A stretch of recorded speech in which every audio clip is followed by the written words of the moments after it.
వెళ్ళు గీత, వెళ్ళు గీత.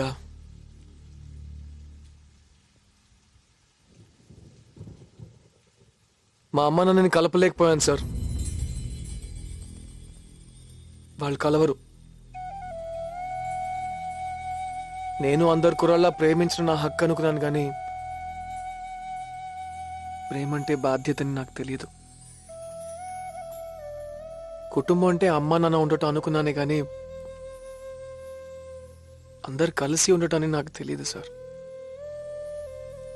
కానీ అమ్మ నాన్నని కలపడానికి ఒక్కొక్క ప్రయత్నం చేస్తున్నప్పుడు కుటుంబం అంటే ఏంటో అర్థమైంది. అలాంటి కుటుంబం ఉంటూ ఎంత బాగుంటుందో అనిపించింది. ట్రై చేశాను సార్, చాలా సిన్సియర్గా ట్రై చేశాను. నా కోసం, నా కుటుంబం కోసం. కుదరలేదు. అమ్మ నన్ను కలపలేను, మిమ్మల్ని విడదలేను.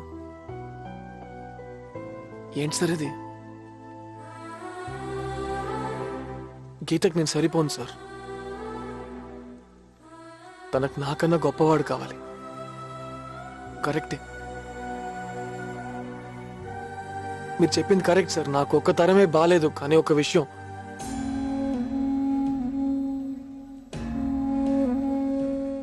ఇద్దరు వ్యక్తులు జీవితాంతం సంతోషంగా జీవించడానికి ప్రేమ ఒకటే సరిపోదన్నారు కదా,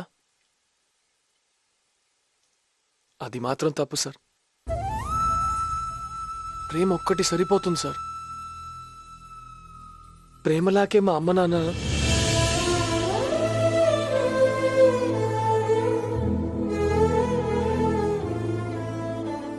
ప్రేమ లేకపోతే ఏమున్నా వేస్ట్ సార్. గీత, ఇన్నేళ్లు ప్రేమగా పెంచిన అమ్మ నాన్నని వదిలేసి వెళ్ళిపోతే మనకు ప్రేమ అంటే అర్థం ఏంటో తెలియదని నువ్వే అన్నావు కదా. ఆ రోజు నీకోసమే వచ్చాను. ఈరోజు నీకోసమే వెళ్ళిపోతున్నాను. ఉంటాను సార్.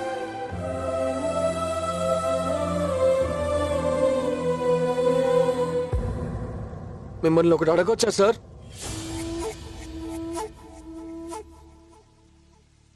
మీకు తెలుసు కదా సార్, అమ్మ నాన్న కలవరని మీకు ముందే తెలుసు కదా. మరెందుకు సార్ ఇలా చేశారు? కలిస్తే బాగున్న ఆలోచన లేనప్పుడు నేను చాలా హ్యాపీగా ఉన్నాను సార్. ఇప్పుడు ఆశ ఉన్న వాళ్ళు కలవరని గుర్తొచ్చిన ప్రతి క్షణం చచ్చిపోతున్నాను సార్. ప్రేమించాను అంతే కదా సార్. పరీక్ష పెట్టాల్సింది ఇంత పెద్ద శిక్ష వేశారేంటి సార్? నాకు నా కుటుంబం కావాలి, నా కొడుకు కావాలి, నా భార్య కావాలి, నువ్వు కావాలి. ఇదిగో, నువ్వు కాదంటే నేను వెళ్ళిపోతానని మాత్రం అనుకోకు. వస్తాను, మళ్ళీ మళ్ళీ వస్తాను. 100 సార్లు వస్తాను, 1000 సార్లు వస్తాను.